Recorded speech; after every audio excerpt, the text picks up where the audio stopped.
Hi friends, today வந்துட்டு பார்த்தீங்கன்னா நம்ம இட்லிக்கு உளுந்து மாவு அரைக்கிறப்ப பஞ்சு போல் உளுந்து மாவு வர்றதுக்கு நம்ம வந்து என்ன டிப் வந்து யூஸ் பண்ண போகிறோம்னு தாங்க சொல்ல போகிறோம். ஸோ மறக்காமல் இந்த வீடியோவை ஸ்கிப் பண்ணாமல் ஃபுல்லாகவே பாருங்கள். இப்போ வந்துட்டு பார்த்தீங்கன்னா புழுங்கல் வந்து 1 கிலோ அளவு எடுத்திருக்கோம், இட்லி அரிசி 1 கிலோ அளவு எடுத்திருக்கோம். இது ரெண்டுமே வந்துட்டு பார்த்திங்கன்னா ரேஷன் கடையில் கொடுத்த அரிசி தான் நம்ம எடுத்திருக்கோம்.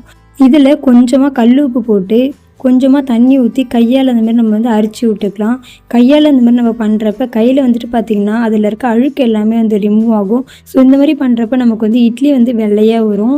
4 to 5 டைம்ஸ் வந்து தண்ணி ஊற்றி நல்லா வாஷ் பண்ணிவிட்டு தண்ணி நல்லா தெளிஞ்சதுக்கப்புறம் நல்ல தண்ணி ஊற்றி ஊற வச்சிடலாம். 1 கிலோ அரிசிக்கு வந்துட்டு பார்த்திங்கன்னா 1/4 கிலோ அளவு எடுத்திருக்கோம். ஓகேவா? ஸோ நம்ம 2 கிலோ எடுத்ததுனால 1/2 கிலோ அளவு எடுத்திருக்கோம்.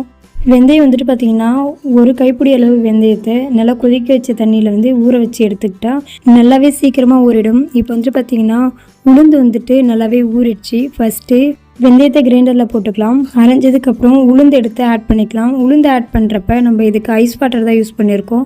ஸோ ஐஸ் வாட்டர் யூஸ் பண்ணுறப்ப உளுந்து நல்லா உப்பி வரும், பஞ்சு போல் வரும். ஸோ கிரைண்டர் வந்து அதிகமாக அரைக்கிறப்ப அதில் வந்து ஹீட் வந்து ப்ரொடியூஸ் ஆகும். ஸோ அந்த ஹீட்டில் வந்துட்டு பார்த்திங்கன்னா உளுந்து வந்து உப்பாது. நம்ம ஐஸ் வாட்டர் யூஸ் பண்ணுறப்ப உளுந்து நல்லா பஞ்சு போல் வந்து உப்பி வரும். பார்க்குறப்பே நல்லா தெரியுது, நல்லா பஞ்சு போல் இருக்குது. நம்ம வந்து ஐஸ் வாட்டர் யூஸ் பண்ணுறப்ப நல்லாவே உப்பி வரும். அப்புறம் நம்ம ஊற வச்சு எடுத்து வச்சுருக்கிற அரிசியை வந்து ஆட் பண்ணி ஃபுல்லாகவே அரைச்சி எடுத்து ஊற்றி வச்சுக்கலாம்.